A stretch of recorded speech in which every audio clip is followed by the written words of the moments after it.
It's the Joseph Bristol Show. Welcome to another episode of the Joseph Bristol Show. Okay, so it has been... really quickly, I want to talk about breathing exercise. I was reading this book and they were talking about how you can expand your lungs and open up your lungs just simply by breathing in through your nose, holding your breath for like 30 seconds, and then slowly breathing out through your mouth. And if you just do this throughout the day, you can expand your lungs. And by stretching out your lungs, you're actually helping your oxygen intake. And we all know oxygen is it's flowed through your body, through your blood cells, so your blood carries the oxygen to your brain, makes you more alert, just gives you more of a sense of energy. It's just good for you. So I just wanted to mention that really quick. I think everybody should practice breathing exercise. So on to the video. So on today's episode of the Joseph Bristol Show, I want to talk about defunding the police. And I guess really we should call it reallocating the funds from the police, right? Because that's what defunding the police actually means. It means to reallocate the money, which is very different from abolishing the police. So there are some groups of people that are calling for the police to be abolished, which means totally destroyed. Let's get rid of the cops altogether, no police whatsoever. Instead, they would want a different kind of system. So it wouldn't be the police, it would be something else, some type of armed social worker or code enforcement or something like that. But it would be something other than the police as we know them today, a completely different group. And I think that it's better that we defund the police. So we take some of the money that we pump into funding the police and we put that money into other systems to prevent crime. That's what I think we should do. And so today's video, I'm going to talk about that idea, the idea of defunding the police. So one of the things that we can do when it comes to defunding the police is we can take so one of the things I think aside from defunding them, one of the things I think that we need to get done, and one of the ways that we can do this is we have to get on our senators and our governors. Like, we really got to get to writing them and emailing them and calling them. And basically what we want them to do is to push for the federal government to make a federally mandated training regimen for becoming a police officer. So all over America, it's different requirements to be a cop in different states, sometimes in different counties, sometimes in different, just cities. It's different. There are different standards to become a police officer. Some places all you need is a high school diploma. Some places you only need 6 months of police academy. Some places you gotta have an associate's degree. This is nonsensical. It needs to be. We need to push for our governors and our senators to have the president write up legislation, or have Congress write up, or the president would make an executive order. Congress in the House and the Senate would write up legislation, laws that would be a federal mandate of, 4 years of training to become a police officer. You have to have an associate's degree in psychology to become a police officer, right? And that way, with that, we can have a better idea of who's becoming a police officer, what it takes to become a police officer. This way we can kind of limit the people that are getting these badges and guns, right? So that's something that I think we should all push our Congress and our state representatives to do. We got to email them and call them about this thing, about forcing a federal mandate on police training. And then with the training, right? So what do we need to do for cops, for better training, for better citizen interactions and dealing with people? I think that they need better hand-to-hand combat training. So they need to be trained on the ability of hand-to-hand combat. That should be their number one tactic. Actually, I'm lying. That should be their number two tactic. Their number two tactic for dealing with a combative assailant or a combative person should be hand-to-hand combat. Being able to just physically whoop this guy's behind into submission, right? And then, right? So, but that should be a part of their training. More hand-to-hand combat on how to do martial arts. But the number one type of training that they really need is negotiation. They need to be able to learn how to talk to people. If you do something wrong, you're not going to want to go to jail. That is just basic, common understanding of people, of anything on this planet. A dog that pees on the bed and you come in the room and you're shouting at the dog, you can tell that the dog is sad. It knows it did something wrong. It goes, it hides under the bed, it's whimpering, it's hiding its face. This is an animal. Children will do something wrong and they will hide. They will try to do whatever it takes to not be punished. So an adult is probably going to do the same thing. They're probably going to resist. I'm on my way to work. You pull me over. You talking about taking me to jail because I don't have a driver's license. Bro, I'm on my way to work, bro. I can't afford to go to jail right now. I got bills. I got kids. So yeah, I might pull on away from you. I might resist. What are you going to do? Shoot me? Unacceptable. So they need better training with negotiation, talking to people, getting people to listen. So maybe some sales training, because sales is basically you persuading somebody to do something that they otherwise wouldn't have wanted to do. So give them more training on that, how to deal with people. More psychology training, the psychology of people, understanding human behavior, understanding people more, because that's their job. Their job is to deal with people. So maybe they need more of that type of training. Of course, they need, like I said, hand-to-hand combat. Firearms training on how to shoot a gun.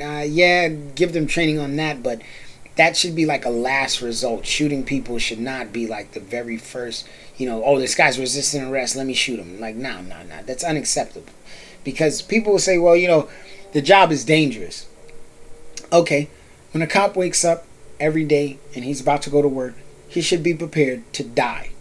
That's simple. When a firefighter goes to work, he's ready to get burned because he knows he may have to run into a burning building today. When the Secret Service get up to go to work, they understand they might get shot today because their job is to take a bullet for the president. So a cop should come to work prepared to die. If you're not prepared to die, then do not become a police officer, because that is the job. Everybody was mad with the security guard at the Parkland shooting at the high school when the gunman had the gun at the school and the guy ran out of the school to go call for backup and help. They all fired the dude. All kinds of stuff happened to this guy, right? Why? Why was everybody so angry? Because he wasn't prepared to die. He wasn't ready to go and find the shooter and stop that shooter, right? So people, he was a coward, he was this, he was that. A cop is the same premise.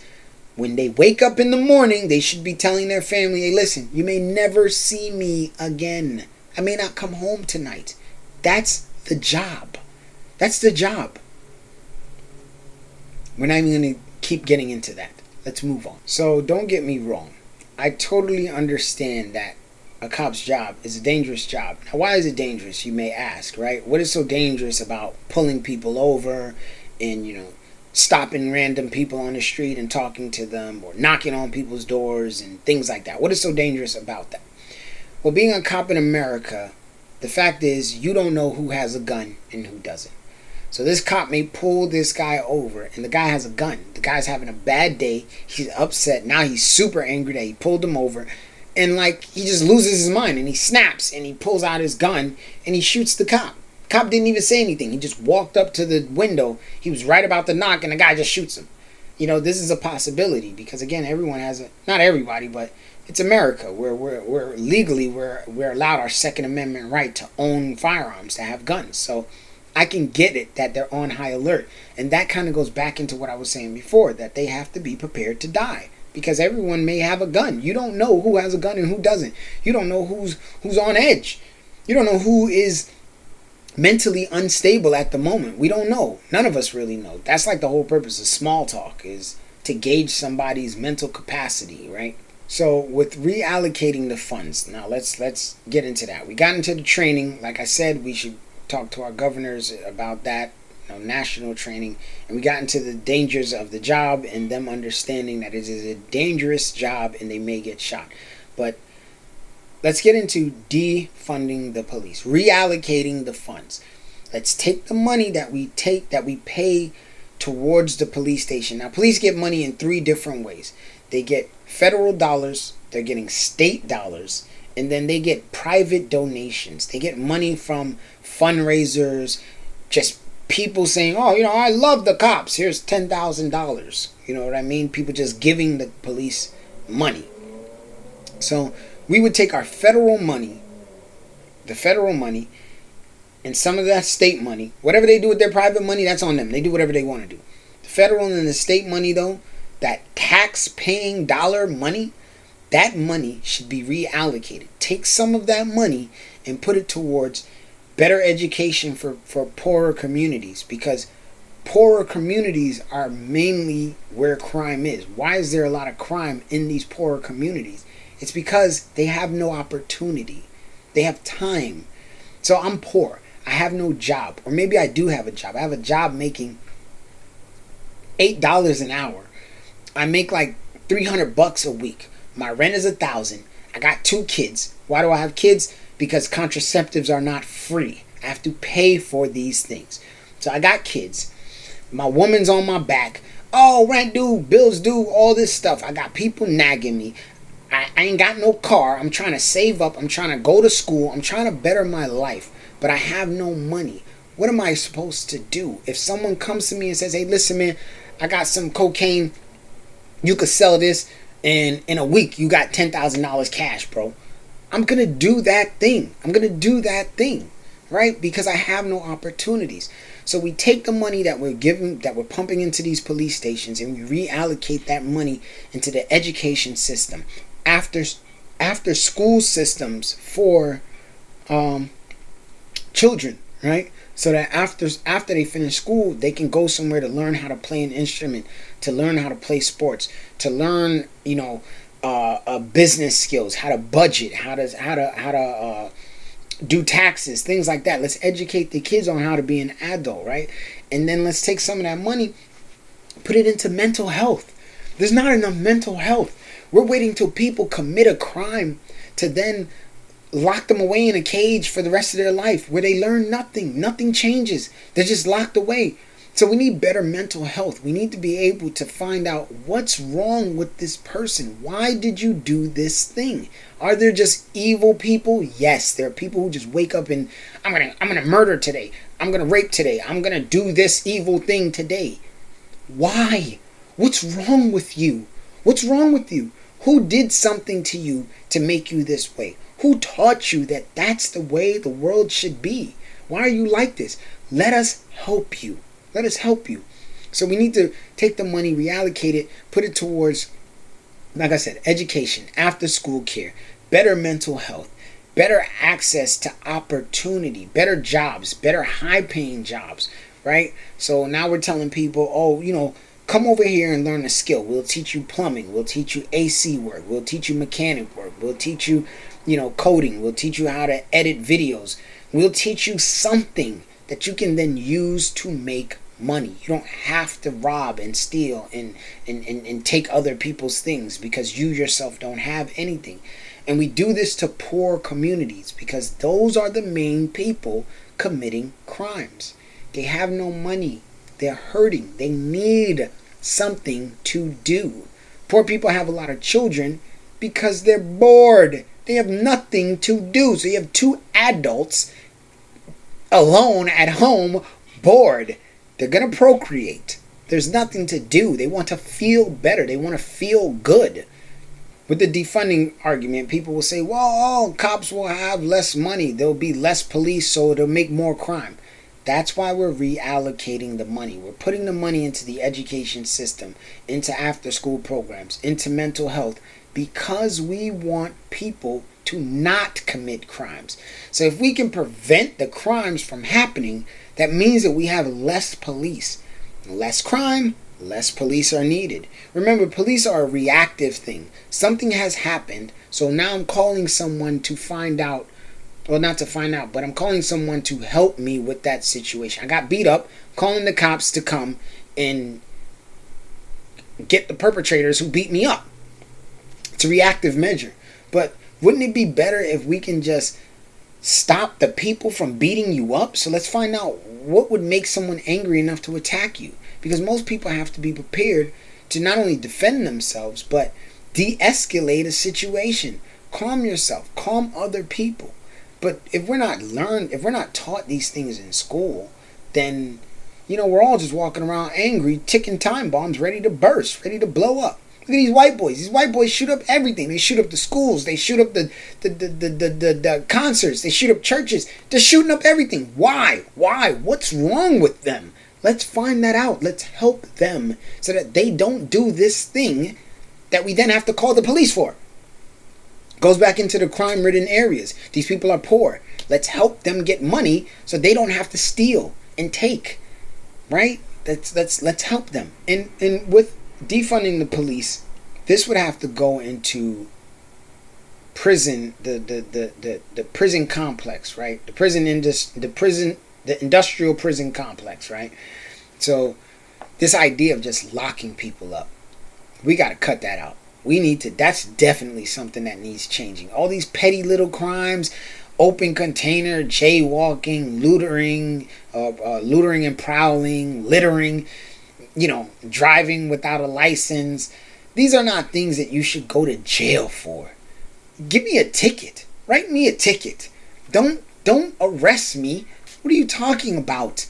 You out on the corner drinking a beer and they coming and they locking you up. That's crazy. You got to help people.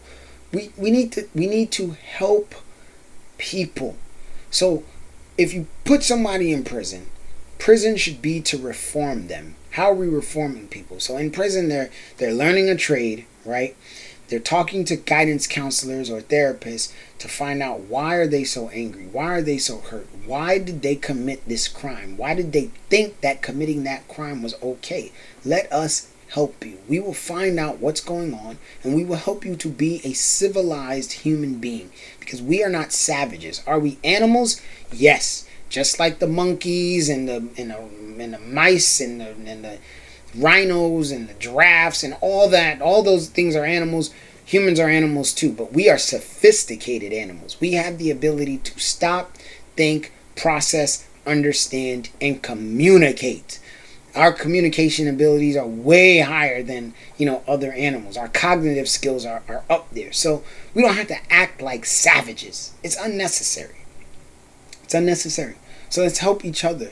Prison needs to be reformed. Prison is not, to take people and put them there for the rest of their lives. No. We put you there to get you away from society, because clearly you don't know how to act in society. You don't know how to act normal like the rest of us. So let's take you away and let's find out why you cannot act like the rest of us. Let's find out what's wrong with you. We're going to help you. We're going to help you because you can't help yourself. You lack self-control and self-discipline. So we, society, will help you to find self-control and self-discipline. We will do that for you. That's what prison should be. That's what we need to turn prison into. So there should be no such thing as privatized prisons. Let's get rid of that. All prisons should be tax funded. Now, again, it's only tax funded because we want control of the prisons. We want to be able to say what's happening, what's not happening. You can't take away education. Let the people get educated in prison so they can come out and do something. This guy was a drug dealer on the street. He had no trade. Now he's in prison for 5 years, 10 years. That's enough time for him to get a bachelor's degree, a master's degree. Good. Wonderful. Now when he come out, there's no reason for him to be selling dope anymore. Sir, you have a master's degree in psychology. Go and be a psychologist. You know what I'm saying? You have a trade. You learned how to be a mechanic. Go fix some cars. Why are you still selling dope? Now we're really gonna punish you because you know better and you're choosing to do this bad thing. So now we have to punish you as opposed to reform you. See what I'm saying? So we have to change these things. But the first step is defunding the police. Son, the police take their money, and you can find out what your police station is doing with the money. You can look these things up. The police are taking their money and they're buying tanks. They're buying, automatic weapons. They're buying body armor. What do you need all that for? What are you doing? What are you doing? You're not at war. It's not the police versus citizens. No, that's unacceptable. Because if that's the case, then anytime we see police doing something that they ain't supposed to do, we shouldn't just record them. We should run up on them. That video of George Floyd getting choked out, there was like 12 people standing around recording it. They should have ran up on them police, knocked the police off of him, and then let the police go back and lock him up. But you're not going to kill a man in front of us, since it's us versus you. So we got to get rid of this. It's important that we think about how can we make solutions to this problem. Taking that money and putting it into preventative measures is one of the first steps. So I encourage everybody that watch this video, comment below. Let's talk about solutions. I'm not here to argue about police are great or police are horrible. I'm here to find solutions to a problem that our country is having. Because at the end of the day, we're going to become a police state where it's literally going to be the police protecting rich people and white people and killing anyone that is brown. Because brown people and colored people are the main people that are poor. So when you're poor, you're going to commit crimes. So let's fix that. Let's try to help people not commit crimes so that the police don't have to beat on them and kill them. Let's fix that. Let's come up with some type of solutions to the problem. And I think the solution is, one, getting the federal government to make a national, statewide, all over America, this is what it takes to be a police officer. Two, take that federal money and that state money and put it into after-school programs, better education, better job opportunities, higher pay for workers, mental health resources. Three, police need better training on negotiation. They need to be trained on how to deal with people in hand-to-hand combat. Murder should be the last thing they do, the very last thing. When there's nothing else they can do, then they should have to kill people. But that should not be, you punch the cop in the face so he grabs his gun. No. So let's talk about it, because it's hurtful to see my people dying like this. And I don't want to say it's just racism. It's more than that. It's stereotypes. It's misunderstanding of people. It's bigotry. It's so much more than that. It's cops not telling on other cops because they might get fired, or they might get blackballed, or they might not get backup when they actually need it. There's so much more to the problem. So how can we fix it? What are some solutions? I don't think the solution is abolishing the police, getting rid of them completely. But we do need to do something. We need to do something. Right? Because the only other option is a them versus us mentality. In which case, you don't want to get pulled over, and the first thing you're saying to yourself is, let me get my gun. Because if this cop walks up to my car with his gun drawn, I'm going to have a shootout. So, I just want everybody to stay blessed, and let's all remember that we all out here doing the same thing. Just trying to survive and be happy. Leave a comment below. Make sure you like and subscribe. Make sure you like and subscribe.